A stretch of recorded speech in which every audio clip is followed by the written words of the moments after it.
കൊണ്ട് ഓപ്പണിംഗ് സീനിൽ ഇപ്പൊ സാഞ്ചിയെ കാണിക്കുകയാണ്. അവനാണെങ്കിൽ സോറോയെ ഒരുപാട് ചീത്ത വിളിക്കും. അതിനുശേഷം വീണ്ടും ആ വില്ലന്മാരുമായിട്ട് പൊരിഞ്ഞ പോരാട്ടം. വില്ലന്മാർക്കാണെങ്കിൽ അവരെ രണ്ടുപേരെയുമോ അല്ലെങ്കിൽ ഒരാളെങ്കിലോ കിട്ടണം. അങ്ങനെ കിട്ടുകയാണെങ്കിൽ അവരുടെ ബൗണ്ടി അതവർക്ക് സ്വന്തമാക്കാം. ആണെങ്കിൽ ആ ഒരു ലക്ഷ്യം മനസ്സിൽ കരുതിക്കൊണ്ട് അവരുമായിട്ട് ഫൈറ്റ് ചെയ്യാൻ ശ്രമിക്കുകയാണ്. അപ്പൊ അവിടുന്ന് അങ്ങനെ കട്ട് ചെയ്ത് ഒരു ഫ്ലാഷ് ബാക്ക് കാണിക്കും. ഫ്ലാഷ് ബാക്കിൽ സാഞ്ചി ആണെങ്കിൽ മൊമന്റോസ്കിയും ഉണ്ടപ്പെണ്ണിനെയും അവർ രണ്ടുപേരെ അന്വേഷിച്ച് അങ്ങനെ ഉഷാറായിട്ട് ഓടി വരികയാണ്. അപ്പോഴായിരിക്കും അവന്റെ തൊട്ട് മുൻപിൽ യൂസ്റ്റസ് കിഡിനെ കാണുക. യൂസ്റ്റസ് കിഡ് ആണെങ്കിൽ അവനെ ഫോളോ ചെയ്തു വന്ന വില്ലന്മാരെ എല്ലാവരെയും അങ്ങനെ തല്ലി കൊന്ന് അവന് നേരെ വലിച്ചെറിഞ്ഞ വലിയൊരു ബോംബ് അത് അവർക്ക് നേരെ എറിഞ്ഞ് അവിടെ വലിയൊരു പൊട്ടിത്തെറി ഉണ്ടായി. അവൻ അവിടെ നിന്ന് ഓടി ദൂരേക്ക് മാറും. അപ്പോഴായിരിക്കും ലോയും സോറോയും ആ ക്ലൗഡ് പവറും അവർ മൂന്നും മുകളിൽ നിന്ന് താഴേക്ക് വീഴുക. അവരെ കാണേണ്ട താമസം അവരെ കണ്ട് വണ്ടറടിച്ച് ഞെട്ടി അവരെ തന്നെ തുറച്ചു നോക്കും. ലോയ്ക്കാണെങ്കിൽ ഓൾറെഡി കൺട്രോൾ പോയിരിക്കുകയാണ്. അവനാണെങ്കിൽ അവനെ പിടിക്കാനായിട്ട് ആവശ്യപ്പെടും. അത് കേട്ട് ഇപ്പൊ സാഞ്ചി അവനെ പിടിക്കുകയാണ്.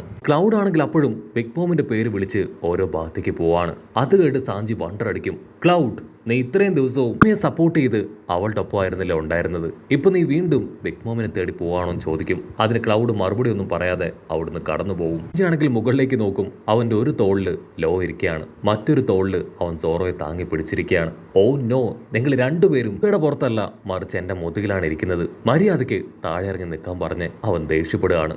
സാഞ്ചി ആണെങ്കിൽ സോറോയെ ഒന്ന് ശ്രദ്ധിക്കും. അവന്റെ ബോഡിയിൽ നിന്ന് രക്തം അൺലിമിറ്റഡ് ആയിട്ട് പുറത്തേക്ക് വരികയാണ്. ഇവൻ എന്താ പറ്റിയേ, എന്താ ഉണ്ടായെന്ന് സാഞ്ചി ചോദിക്കേണ്ട താമസം. ലോ ആണെങ്കിൽ ഉഷാറായിട്ട് ചാടി ഓടുകയാണ്. ലോ വിളിച്ചു പറയും. ഉണ്ടായ ഫൈറ്റില് അവൻ ഒരുപാട് പരിക്കുകൾ പറ്റി. 20 മുതൽ 30 വരെ എല്ലുകൾ അവന്റെ ഒടിഞ്ഞിരിക്കുകയാണ്. എത്രയും വേഗം നീ അവന് ട്രീറ്റ്മെന്റ് കൊടുക്കണം. കൊണ്ട് ഇവിടെ നിൽക്കാനായിട്ട് കഴിയില്ല ബിഗ് മോം, അവിടെ എനിക്ക് നേരിടാന്ന് പറഞ്ഞ് അങ്ങനെ മുൻപോട്ടേക്ക് ചാടി ഓടുകയാണ്. സാഞ്ചിക്കാണെങ്കിൽ ചത്ത മതിയെന്നാവും. ഓ നോ, ഞാൻ വെറൊരു ഷെഫാണ്, ഡോക്ടർ അല്ല, എന്നെ കൊണ്ട് ട്രീറ്റ്മെന്റ് ഒന്നും കൊടുക്കാൻ കഴിയില്ല എന്ന് പറഞ്ഞ് അവൻ സോറയെ നോക്കും. സോറയുടെ ബോഡിയിൽ നിന്ന് അപ്പോഴും ബ്ലഡ് പുറത്തേക്ക് വന്നുകൊണ്ടേയിരിക്കുകയാണ്. വേറെ വഴിയില്ലാതെ അവനെ കൊണ്ട് പറ്റും പോലെ മെഡിസിൻസ് ഒക്കെ അപ്ലൈ ചെയ്ത് ഇപ്പോൾ ഒരുപാട് മുഴുവൻ അങ്ങനെ വരഞ്ഞ് കെട്ടി സോറോയെ മൊത്തത്തിൽ പ്ലാസ്റ്ററിൽ അങ്ങനെ പൊതിഞ്ഞെടുക്കും. സാഞ്ചി ആണെങ്കിൽ ഇപ്പോൾ അവനെ മൊത്തത്തിൽ പ്ലാസ്റ്ററിൽ കുളിപ്പിച്ചെടുക്കും. അതിനുശേഷം അവിടെ നടന്ന കാര്യങ്ങൾ ചോദിക്കും. ബിഗ് മോമും കൈഡോയുമായിട്ട് ഞാൻ ഏറ്റുമുട്ടി. ഒരു ഫൈറ്റിലാണ് എനിക്ക് ഇത്രയും ഇഞ്ചുറി സംഭവിച്ചത്. പക്ഷെ ലൂഫിക്ക് കുഴപ്പമൊന്നുമില്ല. അവനിപ്പോൾ നല്ല രീതിയിൽ ട്രെയിനിങ് ഒക്കെ എടുത്ത് നന്നായിട്ട് ഫൈറ്റ് ചെയ്യുന്നുണ്ട്. അപ്പാപ്പം പറഞ്ഞു കൊടുത്ത കാര്യങ്ങൾ അവൻ ഫോളോ ചെയ്താണ് കൈഡോയുമായിട്ട് ഏറ്റുമുട്ടുന്നതെന്ന് പറയും. സാഞ്ചി ആണെങ്കിൽ ആ കാര്യങ്ങളെല്ലാം കേട്ട് സോറോയെ എടുത്തു പൊക്കി മുൻപോട്ടേക്ക് ഓടി വരുമ്പോഴായിരിക്കും ലോക്കൽ വില്ലന്മാര് അവരെ റൗണ്ട് ചെയ്ത് അറ്റാക്ക് ചെയ്യുക. സാഞ്ചി ആണെങ്കിൽ പൊതിഞ്ഞു വെച്ച സോറോയെ അച്ചറം പൊച്ചറം ദൂരേക്ക് അങ്ങോട്ടേക്കും ഇങ്ങോട്ടേക്കും ആഞ്ഞു വീശി അവരെ എല്ലാവരും അടിച്ചു തെറിപ്പിക്കും. അടുത്ത നിമിഷം കൗമട്സു അവൻ അവിടേക്ക് വന്ന് ബാക്കിയുള്ള വില്ലന്മാരെ വെട്ടി വീഴ്ത്തി ഇപ്പൊ സാഞ്ചിയോടൊപ്പം ചേരും. സാഞ്ചി ആണെങ്കിൽ കൗമട്സുവിനോട് പറയും, ഞാൻ മൊമന്റോസ്കിനെയും ഉണ്ടപ്പെണ്ണിനെയും രണ്ടുപേരെയും പ്രൊട്ടക്ട് ചെയ്യാനാണ് ഇപ്പൊ പോയിക്കൊണ്ടിരിക്കുന്നത്. അതിന് കൗമട്സു പറയും, അവരെ കുറിച്ച് ഓർത്ത് നീ ടെൻഷൻ ആവണ്ട, കിൻ ഓൾറെഡി അവരുടെ പ്രൊട്ടക്ഷന് വേണ്ടി അവിടേക്ക് പോയി കഴിഞ്ഞു. നമുക്കിപ്പോ എത്രയും വേഗം ആ മെയിൻ ഹാളിലേക്ക് പോവാന്ന് പറഞ്ഞ് അവനാണെങ്കിൽ സാഞ്ചിയും കൂട്ടി അവിടേക്ക് പോവും. കട്ട് ചെയ്ത ലൂഫിയും കൈഡോയും അവർ രണ്ടുപേരുടെ ഹ്യൂഗ പവറും എടുത്ത് പൊരിഞ്ഞ പോരാട്ടം. ലൂഫി ആണെങ്കിൽ വളരെ റീസെന്റ് ആയിട്ടാണ് ട്രെയിൻ ചെയ്ത് ഹ്യൂഗ പവർ പോലത്തെ മെയിൻ പവർ അത് യൂസ് ചെയ്യാനായിട്ട് പഠിച്ചത്. പക്ഷേ കൈഡോയ്ക്ക് ഓൾറെഡി അതുപോലുള്ള വലിയ പവറുകളെ കുറിച്ച് നല്ല നോളജ് ഉണ്ട്. പക്ഷേ എന്നിട്ടും ലൂഫി ആണെങ്കിൽ അവനൊരു കട്ട കോമ്പറ്റീഷൻ കൊടുക്കും. പോയ കൈഡോ ആണെങ്കിൽ കൈ ചുരുട്ടി ലൂഫിയുടെ മുഖത്ത് ആഞ്ഞടിക്കും. നീ എന്തൊക്കെ ചെയ്താലും ഈ വാനോക്കിനെ തിരികെ പിടിക്കാൻ കഴിയില്ല. ആ കൊസുക്കി ക്ലാൻ മുഴുവനായിട്ട് ഞാൻ ഇല്ലാതാക്കി തീർച്ചയായിട്ടും എന്റെ രാജ്യം അതിവിടെ കെട്ടിപ്പടുക്കും. അതാണ് എന്റെ ലക്ഷ്യം. എനിക്കെതിരെ ആർക്കും വിരലുയർത്താൻ കഴിയില്ല. അത് കേട്ട് ലൂഫിയാണെങ്കിൽ ചാടി എഴുന്നേറ്റ് അടുത്ത പൈററ്റ് കിങ് ആയ സാക്ഷാൽ ലൂഫിയാണ് പറയുന്നത്, ഒരു കാരണവശാലും ഈ വാനോക്കന്നെ നിനക്ക് കിട്ടില്ല. വില കൊടുത്തും ഇത് ഞാൻ മൊമന്റോസ്കിക്ക് നേടിക്കൊടുക്കുമെന്ന് പറഞ്ഞ് അവൻ തിരിച്ച് കൈഡോയെ പഞ്ച് ചെയ്യും. പക്ഷെ ലൂഫി ആണെങ്കിൽ എത്രത്തോളം കൈഡോയെ അറ്റാക്ക് ചെയ്താലും അവൻ അതിൽ യാതൊരു കൂസലും ഇല്ല. അവൻ അങ്ങനെ ടെററായിട്ട് കലി മൂത്ത് നിൽക്കും. കട്ട് ചെയ്ത നാമിയാണെങ്കിൽ ഇവിടെ അടിച്ചു വീഴ്ത്തിയിരിക്കുകയാണ്. നിനക്കത്ര ധൈര്യം ഉണ്ടെങ്കിൽ ഒരു കൊച്ചുകുട്ടിയുടെ ദേഹത്ത് നീ കൈവെക്കും. ഉത്സവപ്പാണെങ്കിൽ ഇത് കണ്ട് പാനിക്കാവും. നാമി, ഇനി നമ്മൾ ഇവിടെ നിൽക്കാനായിട്ട് പാടില്ല.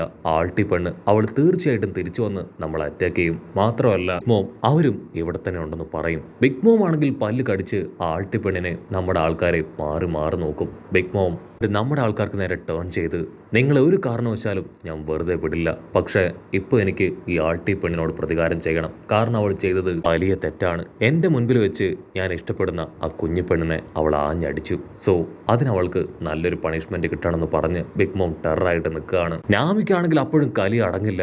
അവളാണെങ്കിൽ വീണ്ടും വീണ്ടും ആൾട്ടിയെ വിളിക്കുകയാണ്. അടുത്ത നിമിഷം ആൾട്ടി എഴുന്നേക്കും. അവളോടൊപ്പം അവളുടെ അസിസ്റ്റൻസും കട്ട സപ്പോർട്ട് കൊടുത്ത് ഫൈറ്റ് ചെയ്യാൻ അവിടേക്ക് കടന്നു വരികയാണ്.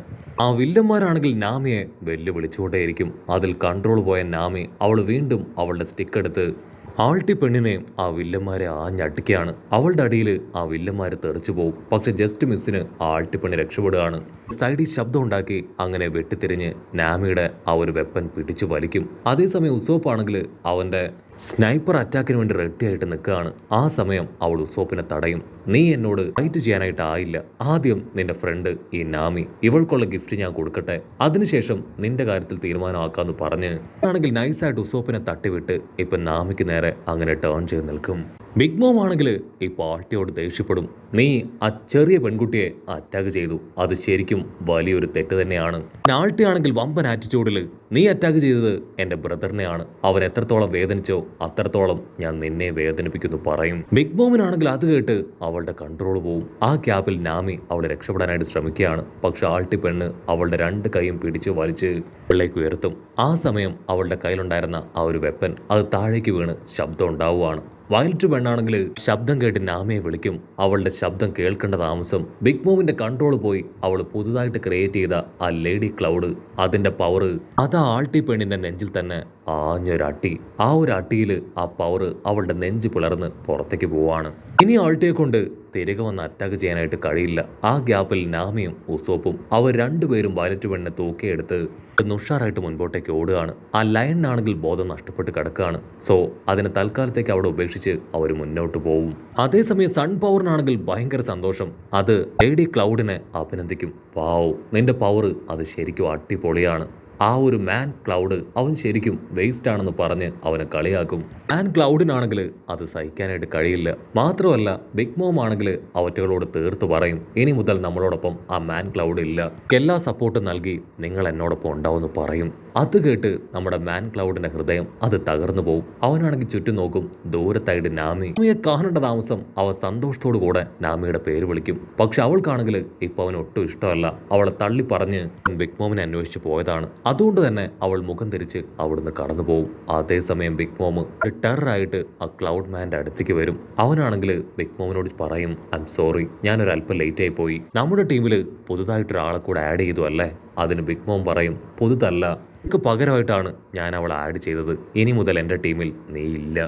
അങ്ങനെ ബ്ലാക്ക് ഔട്ട് ചെയ്ത ഇവിടെ ലൂഫിയും കൈഡോയും അവരാണെങ്കിൽ മണിക്കൂറുകളായിട്ട് നിർത്താതെ ഫൈറ്റ് ചെയ്തുകൊണ്ടേ ഇരിക്കുകയാണ്. ഇതോടെ അവസാനത്തെ പഞ്ചില് ലൂഫി അങ്ങനെ തെറിച്ചു പോയി അട്ടിച്ചു വീഴും. പക്ഷെ അപ്പോഴും അവന്റെ മുഖത്ത് ആ ചിരിയുണ്ട്. ഉള്ളിൻ്റെ ഉള്ളിലാണെങ്കിൽ ആ ചിരി കാണുമ്പോൾ ദേഷ്യം കൂടി വരും. പക്ഷെ കൈഡോ അതങ്ങനെ മറച്ചു വെച്ച് അവനെ നോക്കി ചിരിച്ച് വീണ്ടും ലൂഫി ആഞ്ഞടിക്കാനായിട്ട് ശ്രമിക്കും. പക്ഷെ ലൂഫി ആണെങ്കിൽ ജസ്റ്റ് മിസ്സിന് അങ്ങനെ തെന്നി മാറി പോവാണ്. കൈഡോ ആണെങ്കിൽ ചുറ്റും നോക്കും. ലൂഫി ഇപ്പൊ അവിടെ കാണാനില്ല. കൈഡോ ആണെങ്കിൽ ഞൊട്ടിയടയിൽ ലൂഫി ഹൈഡ് ചെയ്തിരിക്കുന്ന ആ ഭാഗം അത് കണ്ടെത്തി ഒരൊറ്റ അടി. ആ ഒരു അടിയിൽ അവൻ അങ്ങനെ ഫ്ലൈ ചെയ്യാണ്. ലൂഫി, ആവശ്യം നിന്റെ തലയാണ്, അത് വെട്ടിയെടുത്ത ഈ പ്രോബ്ലം അതൊരു പരിധി വരെ സോൾവ് ആവും. സോ ഞാൻ ഇനി തകർക്കാൻ പോകുന്നത് നിന്റെ തലയാണെന്ന് പറയും. അപ്പൊ ക്യാമറ അങ്ങനെ സൂം ചെയ്ത് കിട്ടിയ ലൂഫി ആണെങ്കിൽ ബോധം നഷ്ടപ്പെട്ട് താഴേക്ക് ഫ്ലൈ ചെയ്ത് വരുന്നതോട് കൂടെ ഈ ഒരു എപ്പിസോഡും അവസാനിക്കുന്നു.